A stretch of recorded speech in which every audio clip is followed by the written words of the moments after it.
What's good, YouTube? Cedric here, back again with a new video. I wanted to discuss something different on the channel today. I actually saw the Black Panther movie, Wakanda Forever. I'm sure a lot of you all have seen it. If you haven't, definitely recommend it. Just to give you guys a little bit of an upfront notice. No hate, no shade. I'm a big fan of the Black Panther movies. I love what they do for the community, and I actually saw this movie twice. So definitely am a fan of Black Panther and what they have going on. I appreciate it. But I have some questions. I just have to ask these questions. Maybe someone else has a similar question.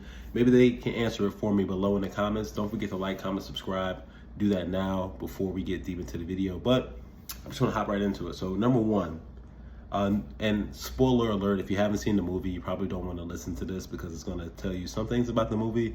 I'm not really doing a full review, but there are some points that I'm gonna pull out that you might not want to hear if you haven't seen the movie. So number one, Namor, great character, but why does he have winged feet? Like, I know he had the vibranium, or his mom had the vibranium. She ate the vibranium plant while she was pregnant with him. And I get it, you know, he maybe has powers, but why does he have winged feet? They live underwater. You know, they're underwater. So, you know, wouldn't he have maybe like some other kind of power related to water? Like, what was the purpose of the winged feet? I'm confused by that. If you're like a real comic buff, feel free to hop down below in the comments and like give me more information on that, you know. But like, as far as just explaining it based off the movie, there's no need for him to have winged feet. I don't get it. And pointed ears. Like, why does he have pointed ears? Why does him having this vibranium plant, eating this, or being born from his mother who ate it, why does that basically cause him to have pointed ears? It doesn't make any sense. Like, what does that do for him? Does it help him to swim better? Does it, like, what does pointed ears do for Namor? Question. Number three, at the beginning of the movie, and I think later on in the movie too, yeah, pretty sure later on in the movie, there were like sirens. So like, if you're familiar with like mythology, sirens would lure sailors into the rocks and like basically cause them to be like so entranced with the music or their singing that they would just like, you know, basically, you know, jump to their deaths or crash into a rock because they were just it was like a form of mind control.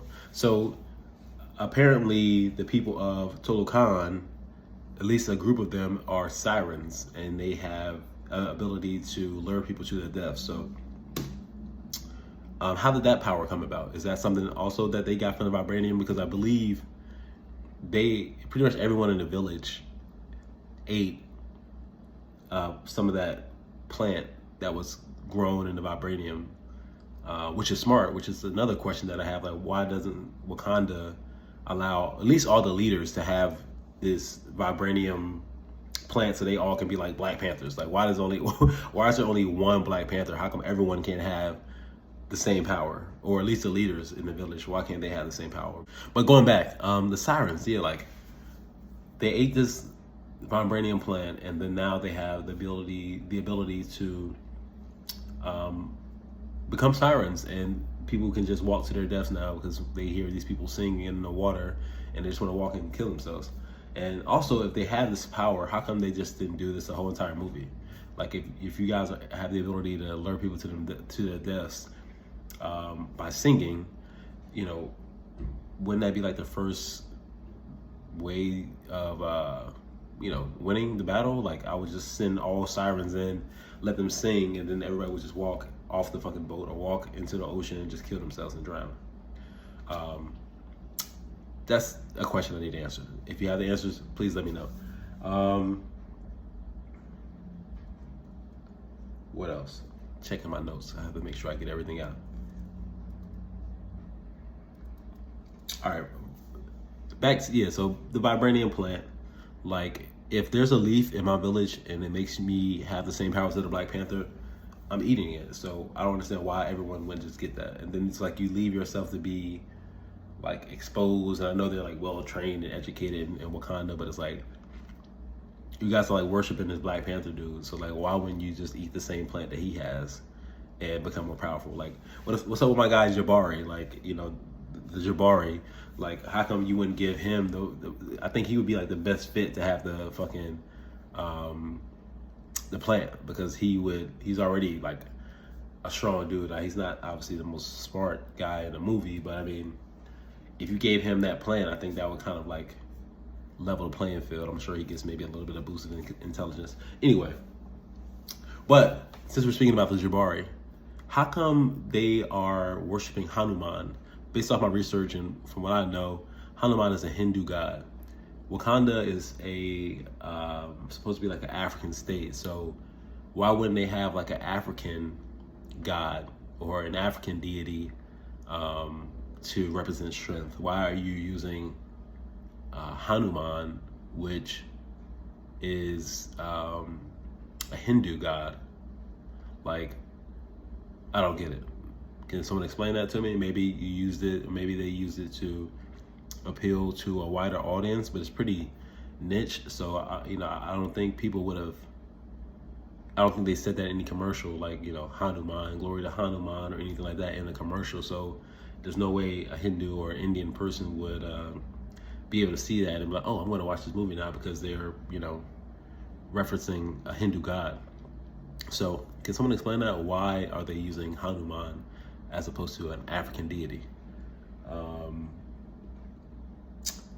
Another question, water balloons. So, and maybe they're not balloons, they're bombs, but I'm just, you know, making a joke out of it. But in the movie, they were throwing like water bombs at the people.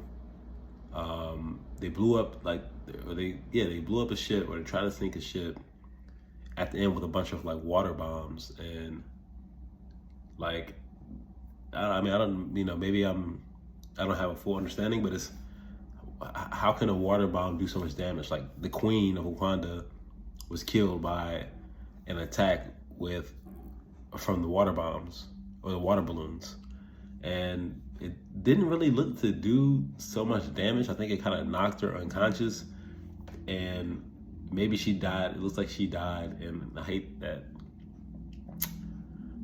say this because it's like a stereotype with Black people, but I hate the fact that she died. It seems like she just drowned from not being able to swim well.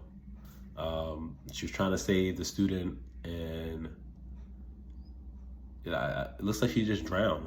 That's all I see that could have possibly happened. And it's kind of unfortunate because it's like, you know, damn, like, these are supposed to be like this educated, well-trained people. And I know she's a little older, but she was in great shape. If you look at the movie, she was in great shape. So it's kind of like, damn, like, Black people still don't know how to swim, even in Wakanda. It's pretty unfortunate. Yeah, it's unfortunate. And I guess tied in with the water, and towards the end of the movie, there's a fight scene where someone felt like it was smart to go out in the middle of the ocean and pretend to be a machine searching for vibranium in the ocean, which is the Talokans, their territory. And excuse me if I sound terrible, I'm a little bit sick, but I wanted to bring this video to you guys and be consistent, so I'm doing it. Yeah, so somebody in Wakanda had the brilliant idea to bring a ship to the middle of the ocean for a battle against people who are at home in the water and who are stronger in the water. For some reason, they felt like it was a good idea to go into the middle of the ocean to fight them. And somehow, well, not somehow, but basically, it didn't go all bad. You know, there were a lot of losses for Wakanda.